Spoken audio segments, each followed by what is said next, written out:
tagatanggap. Receiver of the action ng paksa pero bagay, layon. Pag ang paksa ay bagay na ginamit na kasangkapan or tool para mangyari ang aksyon, kagamitan.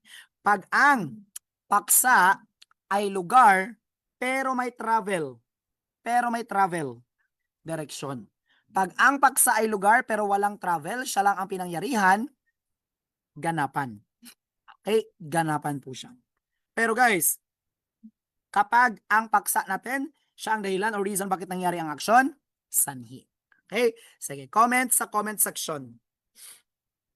Okay. I will give you, ano lang siya,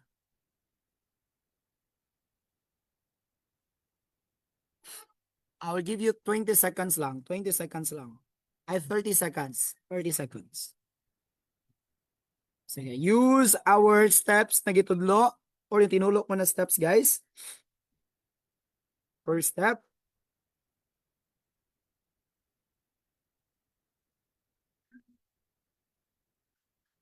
Lagyan ng number pag sasagot. Lagyan ng number kapag sasagot. Lagyan ng number pag sasagot para alam ko, guys. Yung iba, pag madelay sila, at least alam ko ano yung number na sinagutan nila.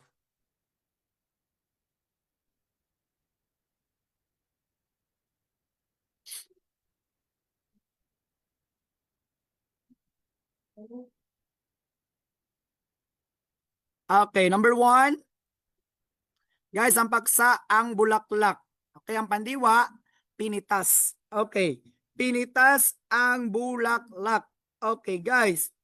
Ito ay focus sa perfect. Majority of the people kay nakatama. Ang gagaling. Okay, that is focus sa lion. Again, focus sa lion.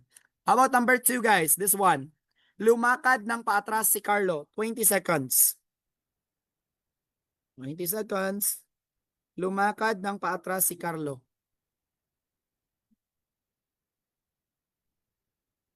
Again, always remember the first step, identify the paksa. Sige, comment your answer, at least makita ko, guys. If ever may nagkamali, at least ma-explain ko siya ba, bakit ganun yung sagot. Yun yung purpose, bakit I want you to comment sa comment section. Okay, para at least makita ko, hala, ilan ang nakatama, ilan ang namali, and I can explain to you. Okay, number 2. Tama po ba? Tagaganap? Sige, check natin. Asan ang paksa? Si Carlo. Si Carlo. Tao man si Carlo, dalawa lang ang pagpipilian pag tao, guys. Tagaganap at tagatanggap lang talaga. So, tingnan ang paksa, lumakad. Sino ba ang lumakad? Sino ba ang gumagawa ng kilos? Si Carlo. So, that is focus sa tagaganap. Okay, di ba? Simple lang siya, guys.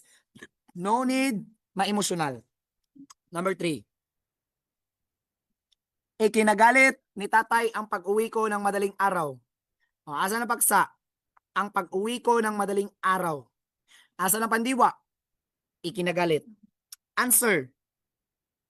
Ang pag-uwi ba niya ng madaling araw ang reason bakit nagalit ang tatay? Yes, focus sa sanhi.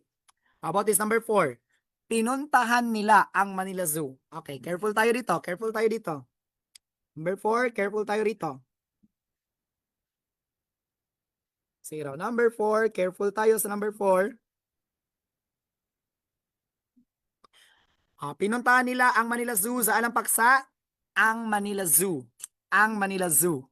Okay, sana pandiwa, pinuntahan. Question, pag nagpunta sa Manila Zoo, may travel ba, yes or no? Yes, may travel. Pag may travel, kanapan, direksyon. That is direction. Okay, direction. So number 4 po, that is direction. Tingnan natin ba ang mga answer ninyo? Perfect. Okay, majority kay nagsagot ng direction. May dambudol lang na nagsagot ng ganapan. Careful lang, di ba sabi ko kanina, guys? Pag lugar ang paksa, pero ang pandiwa may travel, that is direction. Di ba pag pinupuntahan mo, may travel man yan from one place to another. Pero pag ang paksa, lugar, pero walang travel, ano ngayon? That's the time sasagot ka ng ganapan. Okay lang yan sa mga mabudol, guys. Okay lang mabudol or magkamali dito. Huwag lang sa board exam. Okay? Sige, number 5. Nagluto ng paella si Aling Rosa. Asa na paksa? Si Aling Rosa. Asa na pandiwa? Nagluto. Okay? Nagluto ng paella si Aling Rosa. Guys, asa na paksa? Si Aling Rosa. Pandiwa nagluluto. Sino ang nagluluto? Si Aling Rosa. So si Aling Rosa ba ang gumagawa ng kilos? Yes po. And since siya ang gumagawa ng kilos, yan ay focus sa tagaganap. Again, tagaganap. Number 6. Pinaglutuan ni Mang Kulas ang likod bahay. This time, careful naman tayo. Kasi lugar ang paksa. Ang likod bahay. Ang likod bahay. Pero tingnan lang pandiwa. Pinaglutuan.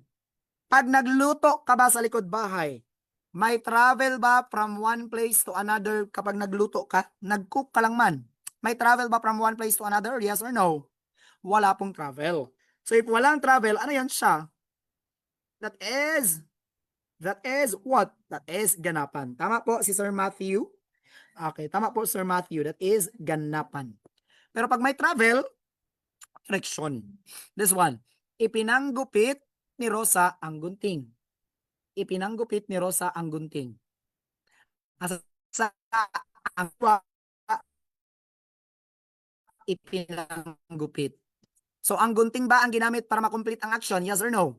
Yes. Okay? So, this is what? Focus sa kagamitan. Again, focus sa kagamitan. How about this one? Ikinatuwa ng mga Pilipino ang pagkapanalo ni Pacman. Question, ang pagkapanalo ba ni Pacman, guys, ang dahilan bakit natuwa ang mga Pilipino? Yes, focus sa sanhi. How about this one? Ang bulaklak ay binili ni Rosa. Sige na ba, careful daw dito sa 9, be, sa 9, sa 9. I want you to comment dito sa 9. Sa 9, sa 9, sa 9. Same pa rin, mag-comment pa rin para ma-check ko, guys. Saan ang paksa? Ang bulaklak. Okay, ang bulaklak. Hindi si Rosa ha, ang bulaklak. Okay? Guys, saan ang pandiwa? Binili. Okay, binili. So, in this situation, guys, ang bulaklak ang paksa, pero receiver man siya ng action. Lion. Okay, lion. And last number, ang ulam na masarap ay niluto ni nanay para sa amin. Sige daw. Focus sa ang ulam. Bagay siya. Okay, niluto. Ang bagay na masarap ay niluto ni nanay para sa amin. Baka magsagot ka dyan ng tagatanggap because of the word para sa amin. Huwag pabubudol. Guys, kinsa naman or ano man ang receiver ng action? Ang ulam. And since ang ulam receiver ng action pero bagay, yan ay focus sa lion. Again, focus sa lion. Okay? Nakasabay tayo, people? Sige, perfect, perfect. Hindi lang budol, lion ang sagot. Okay? And this time, guys, proceed na tayo sa aspekto ng pandiwa. Okay? Sige, sige. Aspekto ng pandiwa. Before that, tap your baby face muna, be. 1, 2, 3, 4, 5, 6, 7, 8, 8, 7, 6, 5, 4, 3, 2, and 1. Tap your baby face. Laban, laban, laban, laban, laban. Okay? Sige.